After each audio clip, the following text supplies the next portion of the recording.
Hi, my name is Emma Rushing, And I'm Margaret Itzen. and the brand we decided to do our presentation on is Costco. The reason we wanted to do Costco is because me personally, my family is very large, and I've been shopping there with my parents for a long time. We just get a lot of our items in bulk from there, and just shopping for school and stuff, I did a lot of my shopping there, and I just feel like they have pretty good values as a company, and yeah, I just like the brand. Okay, so the first thing I want to talk about is the product strategy for Costco. Costco is pretty much like a one-stop shop for everything. There's a food court, there's a pharmacy in there. You can obviously get a bunch of groceries, car services that they have gas, and on and on. And while they have all of this stuff, they also kind of have a limited selection. So they keep only around 4,000 items available for sale, which is pretty selective compared to competitor grocery stores.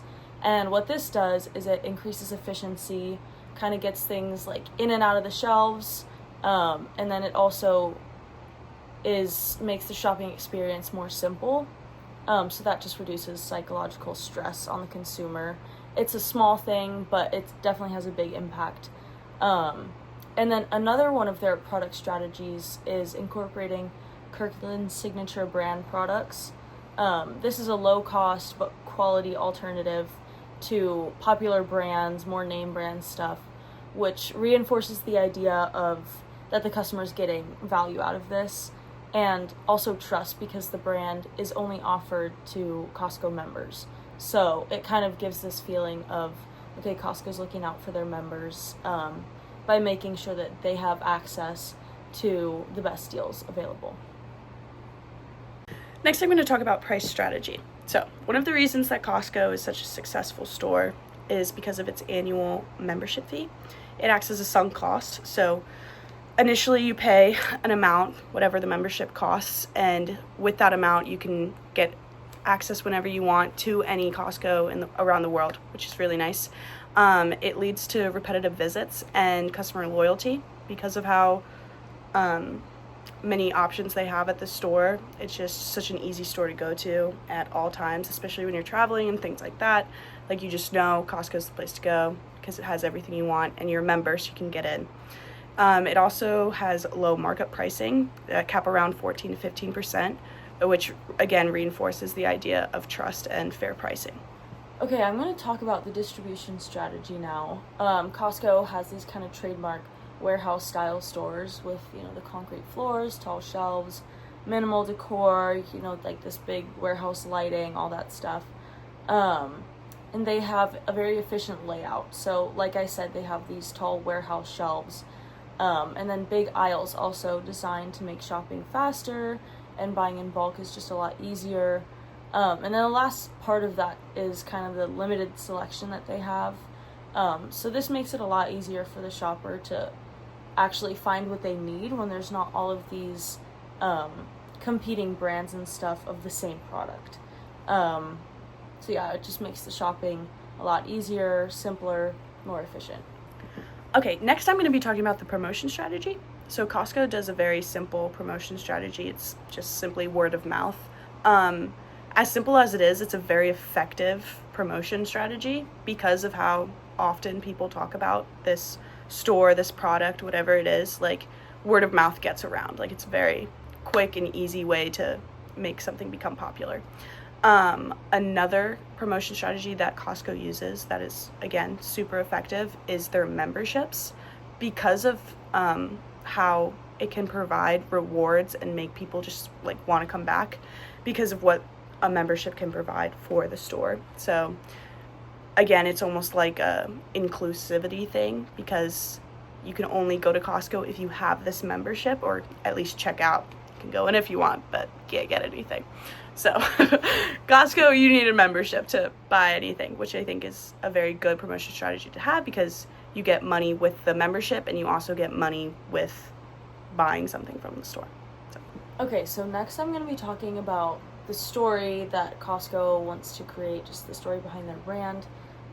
This is, the way they want to be perceived by customers and just the outside world in general. I want to start with this quote from Seth Godin's book, All Marketers Are Liars. He says the authenticity of the story determines whether it will survive scrutiny long enough for the consumer to tell the story to other people. So that just kind of lays the foundation for why this is so important. This is the way that everyone else perceives them, and like we said earlier, one of their promotion strategies is by word of mouth. So this is especially important since customers will be, spreading this by word of mouth, and it's very important that they have like trust in this brand.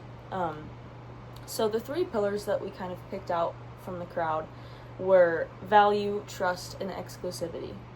So the first one, value. Costco offers a lot of high quality products, and they reliably deliver that. One of the things that Margaret touched on earlier was the memberships and how it's a higher upfront cost, but that's with the understanding that you're getting access to these more valuable products, lower costs and such. And then the second one is trust. So again, you're trusting that by making this initial investment, you're going to be getting access to lower costs. So yeah, they have this trust in the pricing system. Again, going back to that 14 to 15% markup price cap, and also just going back to the layout of the store and how they keep everything very simple. The layout of the store, they keep everything in a warehouse kind of style, no unnecessary advertising, stuff like that. That kind of plays into the trust that customers have that Costco is cutting costs in order to keep their prices low for their customers. And then the last thing is exclusivity. Like we've touched on multiple times, they do offer a membership, and providing member-only access to a lot of these perks like gas prices, and there's Costco cards that you can use, and they're, I think, Visa cards or something, and you can get certain rewards. There's travel benefits you can get from this card. So that just provides more of an insider exclusive feeling. Finally, I'm just going to talk about the target customers. So Costco is known to sell more in bulk products, which makes it very appealing to larger families, as Emma said about hers, and people who have higher annual spendings and just larger households who are wanting to buy in bulk. The target customers also tie into the worldview of the target customers. And in Seth Godin's book, he says, a consumer's worldview affects the way he notices things and understands them. If a story is framed in terms of that worldview, he is more likely to believe it. Which, again, ties into what Emma was saying and just shows how important that is. Costco's specific target customers, they're very value conscious, meaning they want the maximum out of what they're buying, so more quality for their prices, which is exactly what Costco does, because you can buy, again, so much in bulk, which is so important. They also prefer smart, efficient shopping, which is kind of uncommon nowadays because there's so many stores who just are constantly yelling in your face or just showing signs everywhere you turn and just making shopping really difficult. But Costco's very minimalistic, just they want you basically to buy what you want and get out, which is very important. Okay, so that pretty much sums up our presentation. I think it was super interesting to learn about each strategy that Costco implements, and even seeing that through Seth Godin's All Marketers Are Liars. That was super fascinating to see a lot of the reasons behind Costco's success. I think one of the reasons why they are so successful is because they're super consistent through each of these strategies and their message and what they want their customers to perceive them as, and what they want their customers to feel throughout their shopping experience. It's super consistent throughout each of these things, and it's authentic. And yeah, authenticity, just there's no substitute for it.